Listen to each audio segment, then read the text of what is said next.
I am desperately asking for everybody's help, guys.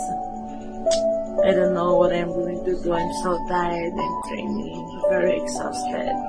We are suffering our December outbreak for almost a month, and we lost already more than 20 dogs. Up till now, we are now suffering a rainy season, a stormy season, and this time, I don't know what I'm going to do. Typhoon is coming, another typhoon is coming. This is the fourth episode, and another earthquake warning was going to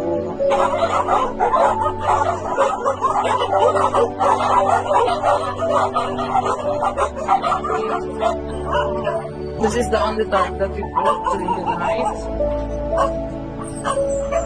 night.